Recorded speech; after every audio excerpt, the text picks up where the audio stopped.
upcoming eclipse in Leo,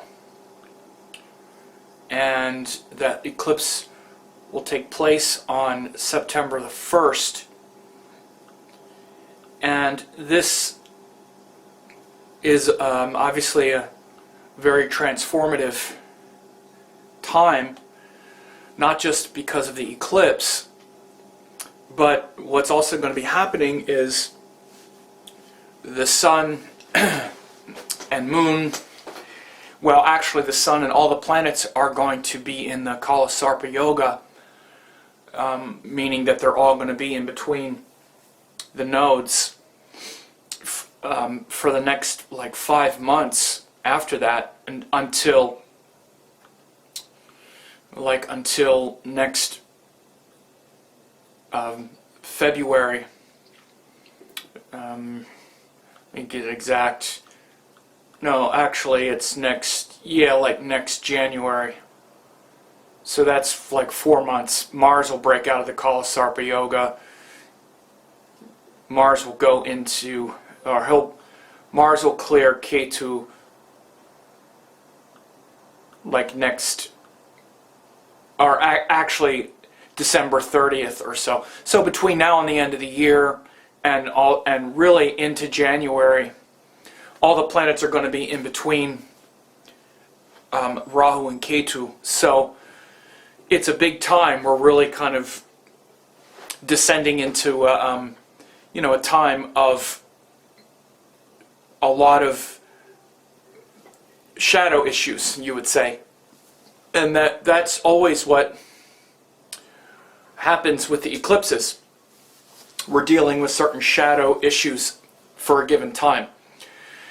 And, I want to be very clear that, that the shadow issues, it's not necessarily, a bad thing. There's a lot of potential for amazing breakthroughs and spiritual breakthroughs and all of that. But often what happens is we go through a lot of polarizing, particularly around whatever the shadow is relative to the eclipse and those themes. So again, this is Leo. These are Leo themes, and all the planets will be in between Rahu and Ketu, and we're practically in that now, because really you can start to really consider the Kalasarpa Yoga once all the planets join. And since the sun is joined Rahu now, it's really in that eclipse mode, or in that Kalasarpa mode now.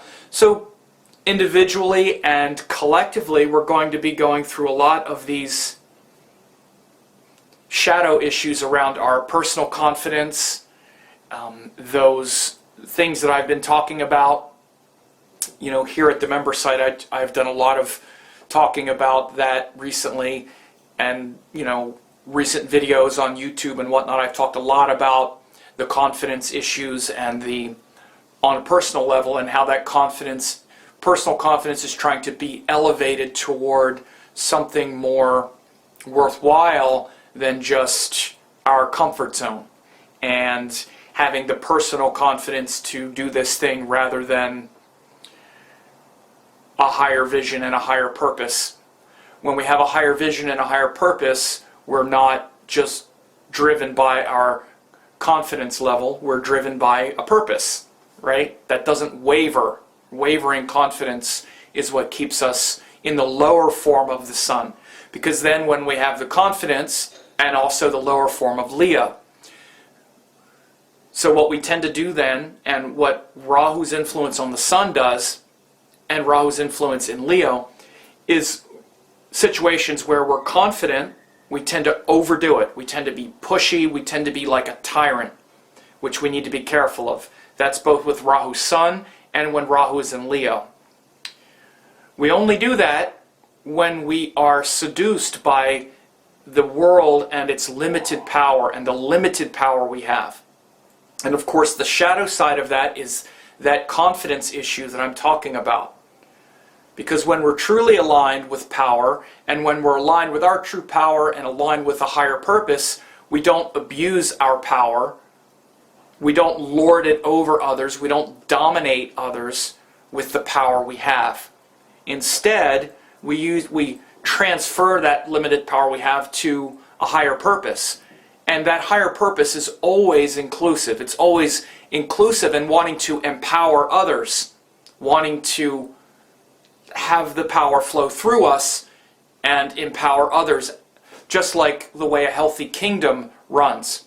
When a kingdom runs in a good way, like let's use the example of the government, like I use now, then the government is a reflection of the people. It supports the people. It doesn't dominate the people. It doesn't take from the people. It empowers the people, and then you have a good kingdom. You have a good government. As soon as that thing gets out of balance, then, and the government is coming at the people and dominating the people, then the people eventually get sick of it, and they rise up. That's why we're seeing all of these themes right now in the world. So, that's why we're seeing a lot of these themes right now. And again, we can look at them on the sort of collective scale of government power. Of course, in the US, we have this election, this very polarizing electorate. And we see similar themes on the world scale, like in England, they just had the Brexit vote where they're looking to consolidate power. Again, this is why it's bringing up all of these themes of globalism and nationalism. So if we take the same model of the kingdom and the people, let's say within a country, with an individual country, it's the citizens in relation to the government. On a global scale, it's our country in relation to every other country. And this is why we're seeing such a nationalist streak. Nationalist versus globalist would be Leo nationalist versus Aquarius globalist. Just like Leo is government versus Aquarius, which is people. So every sign theme and every astrological theme only sees its completion when the opposite becomes integrated. We don't fully realize the Leo lesson until we've integrated the Aquarius lesson in it. We don't have true power until and unless we can share it with everyone. On an individual scale and on a global scale or on a collective governmental scale. It's the same thing. So when we get eclipses and when we struggle with the problem of the sun and the problem of Leo, it's the individual mistaking just his individuality to be all the power he has. Then when he gets it, he just uses it to sort of dominate. The more evolved power of the sun is realizing that the true power is a great source for all, because I'm not just this separate being, I'm this universal being, and I express that in a way that's bigger than just my own personal glory, and then nothing feels better than to share that with everyone. Then the Leo cycle is finished, and the cycle and the loop is complete. On the global scale and on the governmental scale, the government thinks that it can hold all the power, but the true power isn't realized unless it's shared with the citizens. Everyone is uplifted. And again, it's not just even government, it's also business. And you can even look at like business and its customers. Like a business, if a business tries to just take money and not give value, they're not going to be in business very long.